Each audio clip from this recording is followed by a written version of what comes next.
Good morning, viewers. This is Saraswati. I welcome you all in online classes of RD Group of Schools. So, today I'm going to teach the topic Deep Water by William Douglas. This is third chapter of Flamingo Text 12th class. And this is assignment number 2.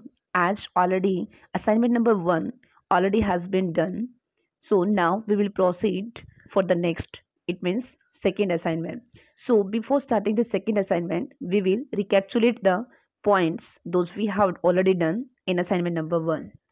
So recapitulation points are about childhood experience of California beach. Means William Douglas has explained in the first part of the assignment about childhood experience of California beach, his misadventure at YMCA pool, his struggle with water in YMCA pool, experience of hydrophobia as well as horror was felt, his strength and unconquerable desire to fight against water. So all these things already has been explained in assignment number 1. So now we will start assignment number 2, and it is from the text page number 26 to 27. So now students, I'll explain the text line to line. So be attentive now. I was suffocating. I tried to yell, but no sound came out. Then my eyes and nose came out of the water, but not my mouth. So in this passage, William Douglas is explaining about his experience that he was suffocating. He tried a lot, he cried a lot, but even the sound could not come. As we know, whenever we remain gripped with the fear, so at that time even we cannot speak a single word, we cannot utter a single word. In the same manner, he was not able to speak, and the sound did not come and from his mouth. I flailed at the surface of the water, swallowed and choked, paralyzed and rigid. So these are the adjectives. It means I flailed at the surface of the water. As he was floating at the surface of the water, swallowed and choked. It means water was swallowed by him, and his complete throat just got choked. And he tried to bring his legs up. It means he tried his physical movement also, but they hung as dead weights, paralyzed and rigid. But nothing was there. It means he felt himself just like a dead, and just like he was carrying the weight of his body got paralyzed, it means unconscious, and rigid, it means without any movement. So writer is saying that it was very critical and crucial event because he was not able even to fight against his strength. Then what happens? A great force was pulling me under. I screamed, but only the water heard me. I had started on the long journey back to the bottom of the pool. I struck at the water as I went down, expanding my strength as one in a nightmare fights an irresistible force. It means William Douglas is saying that he tried his best and he uses great force from bottom. He used a lot of force. He wanted to come out from the water, and he was just only expanding and increasing his strength as one a nightmare, but all things were just only futile. Nightmare, it means just like a bad dream, undesirable dream. Fights and irresistible, it means that cannot be removed force. I had lost all my breath. It means he lost all his breath. His lungs were not working properly. He was feeling ache. His head was just only throbbed, and he was getting dizzy and giddy. It means lazy, unconscious. But I remembered the strategy. I would spring from the bottom of the pool and come like a cork to the surface. Even he was in a very drastic position or the situation, but he was imagining one wonderful thing in his mind that when he will touch the bottom, it means his feet will touch the bottom. At that time, he will use his complete strength, and with that complete strength, he will just only jump out of the water and he will come at the surface. He was imagining like that. But what happens? I would lie flat on the water, strike out with my arms, and thrash with my legs. Then I would get to the edge of the pool and be safe. I went down endlessly. I opened my eyes. Nothing but water with a yellow glow, dark water that one could not see through. He was thinking that he would lie flat on the water, strike out with my arms. It means with full strength of his arms and his legs, he will jump from the water, then he will reach at the edge of the pool and he'll be safe. He was dreaming like that. But what happens? No, nothing happened. He was going down and down and endlessly down, And when he opened his eyes, he could not see anything, just only water, water everywhere.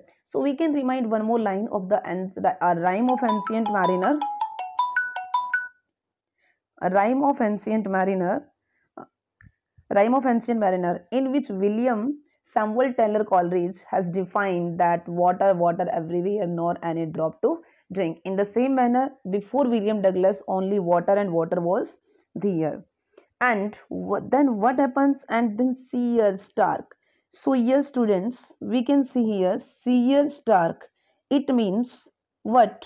Seer and Stark, both words start from the same consonant sound.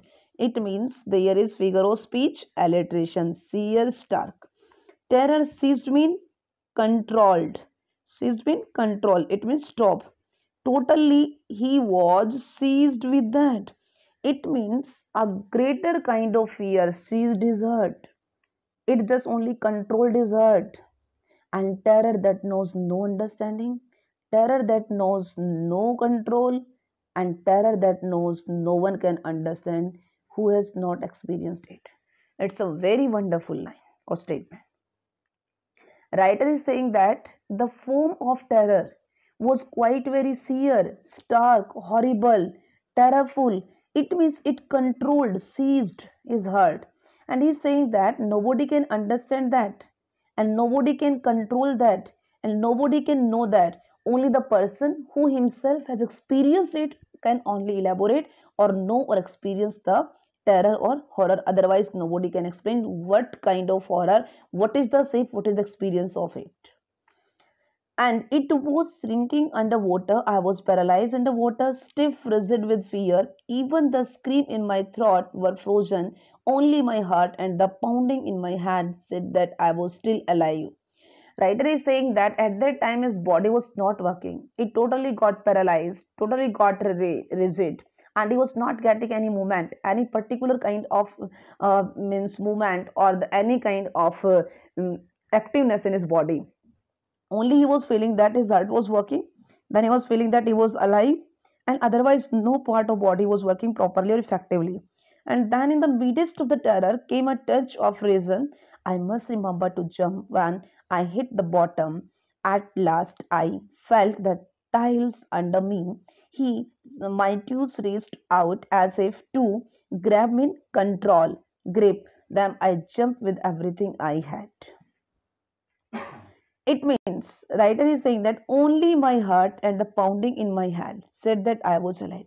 And then in the midst of the terror, as he was gripped with the terror, then came a touch of reason. I must remember to jump. Once is thinking that with complete strength he must take jump.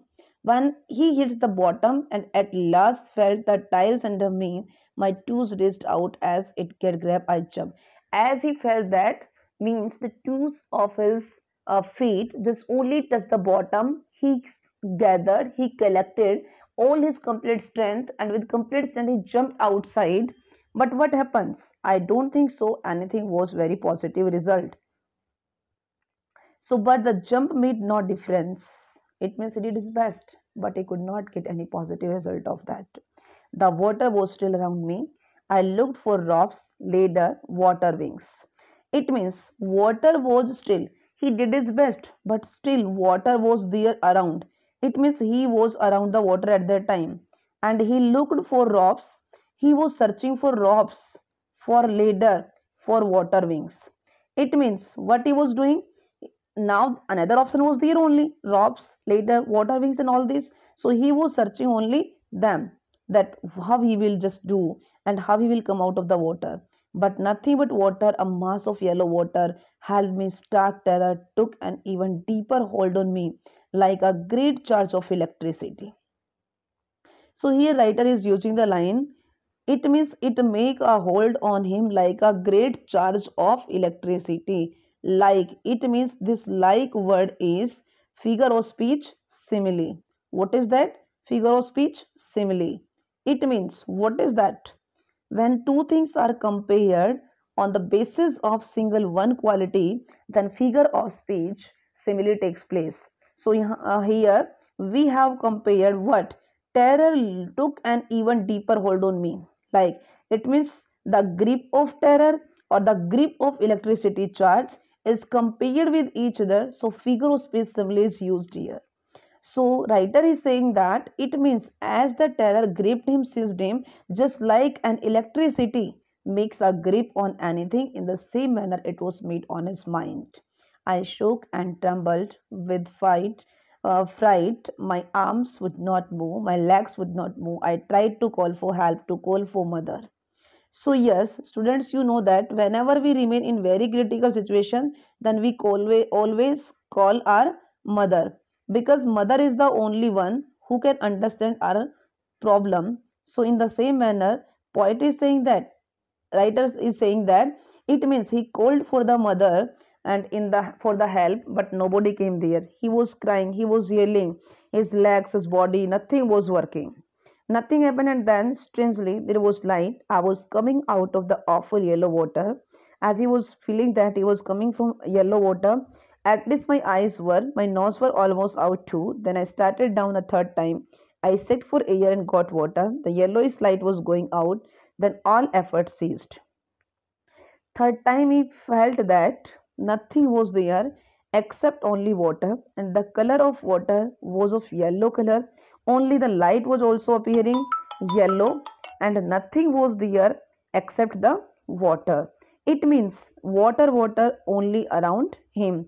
Then he started down third time. Third time he started, but nothing was there. So finally he stopped all his efforts, and he says that I relaxed, even my legs felt limp.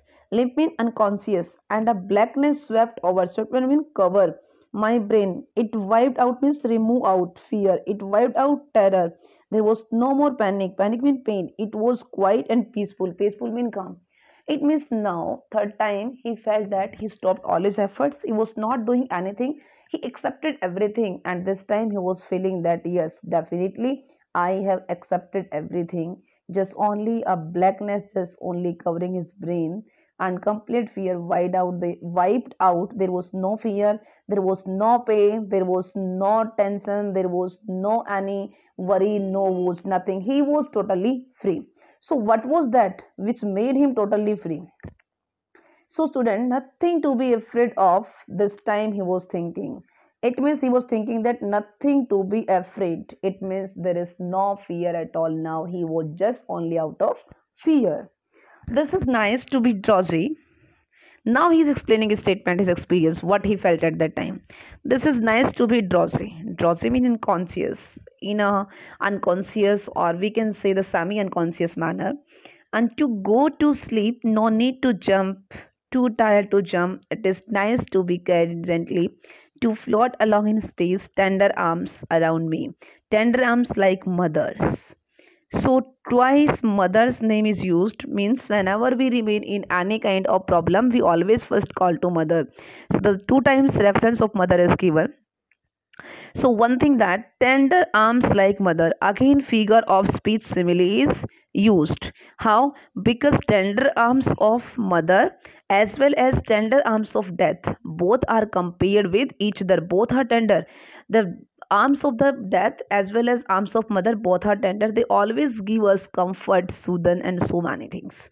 In the same manner, writer is saying that this time it was quite nice, peaceful, no tension, nothing at all. He was quite silent, and he was feeling that he was floating in the space, in the clear sky, and in the heaven, and only tender arms are waiting for him around him, just like the mother. Now I must go to sleep. I crossed to oblivion. It means all the difficult level he had crossed, and the curtain of life fell. And he was feeling the curtain of life fell. It means that it means end of life. So it was the end of life. The next I remember, I was lying on my stomach beside the pool, vomiting, but now physically he was feeling some pain because water completely had entered in his body. His stomach was full of water. So then he felt that just only he could remember something was happening with him. He was brought on the edge of the pool, and just only he was laid on the side of the stomach, and just only he was vomiting. And the chap means young boy, that threw him in was saying, it means the same boy who tossed him or threw him in the water, who was unaware that Douglas was not aware with the swimming skills. So he was feeling a lot of sorry for that, but I was only fooling. Someone said, the kid nearly died. Be alright now. Let's carry him to the locker room. Several hours later, I walked home. I was weak and trembling. It means they were repenting over their act, but luckily they brought him out and they treated him well. And after getting him into consciousness, then Douglas came at his home. But when he was coming after so many hours later, as he was coming back to his home, then he was feeling very drowsy, unconscious, weak, and he was feeling so weak and he was trembling. Even he was not able to walk properly. And he was crying. When I lay on my bed, I could not eat that night. And when he came at his home, he was crying. He was feeling a lot of pain. He was crying and he was quite upset. And even he could not sleep that night because the horror that totally gripped his heart, it was coming again and again before him. He was feeling a lot of fear. That hydrophobia had gripped him a lot. So he was feeling a lot of fear. The slightest exertion upset me, making me wobbly in the knees and sick to my stomach. It means he was feeling very weak from knees to his stomach and he was feeling upset mentally and physically. He was in the great pain at that time. But now I never went back to the pool. So, yes, students, this is very important line. I never back to the in the pool. It means this time he was gripped by the fear, and this time he was totally clutched with the fear, and this fear really terrified him a lot that he decided never to visit at any water source, and especially at YMCA pool. I feared water, I avoided it whenever I could. After that, he never thought to go at any place which was of water oriented, where there was water. So he avoided that place. He wanted to go away from that. So whenever any visit was decided there, he never enjoyed. He always tried to be away from that. A few years later, when I came to know the waters of the Cascades, I wanted to get into them, and whenever I did, whether I was wading the Titan or the bumping river or bathing in warm lake of the god rocks, the terror that had seized me in the pool would come back. It would take possession of me completely. So, yes, students, Douglas is sharing his wonderful experience that after that horrible incident, whenever he visited at any place, whether it is any warm lake or any kind of cascades or any kind of river, whenever he visited and he tried to enjoy at water place, then always that horror that he experienced at YMCA pool, whether in California beach, always seized him a lot, and all his visits were ruined and by it, and it would take possession means control of him me completely. My legs would come paralyzed whenever he recalled that. He always felt paralyzed. Eyes horror. It means totally his body was made upset and his limbs were made totally and total quite unconscious would grab my heart, and his heart was gripped with the fear whenever he recalled that what it means, that fear of water. So students, we can say the summary of this assignment number 2 from page number 25th to 26th to 27 is that it means William Douglas experienced in YMCA pool what actually happened with him, what were the consequences of that incident over him, and what he felt and how really he was feeling, and which kind of philosophical ideas had come in his mind regarding that hydrophobia. So now we'll discuss the difficult meaning of this assignment. Bob to come up panically, full of fear, untinged color, clutched grip. So student, this is very important word of this chapter. Clutched means gripped. That fear totally gripped the heart of and mind of Douglas. Rigid, inflexible, as the body was totally rigid in the water. Expanding, using or spending. It means he was expanding his strength to come out of water. Nightmare, frightening dream. After coming from the air, whenever Douglas felt about it, he was feeling this like nightmare. It means frightening dream. And throbbed, series of regular painful movement. It means constantly. So at that time, he was feeling a lot of regular pain in the YMCA pool. He was trying, but he was not able to come. Dizzy, it means what? Unconsciousness. Stark, utter. It means quite exactly what is that. Singing, crying wildly. It means whenever we remain so upset and we cry, that is called singing. and limp, lacking energy, and oblivion, the state in which one is no longer happening. It means that has gone a quite very short span of anything. So these are the uh, hard, difficult words of this assignment. And next is silent points to remember. So, we will discuss only the concluding form of this assignment. It means desperate efforts of Douglas for survival in water. Body and legs became stiff like lifeless objects. An irresistible downward pull in the water was felt by him. Numbness of Douglas and physical discomfort in the water, what he felt. All efforts in the water were futile. Whatever he made, but he could not become success in that. His realization to death in form of tender arms, and he realized that death is also quite peaceful. It's just like as tender as a mother's arms are there. So now the assignment 2 is complete. So thank you and have a nice day.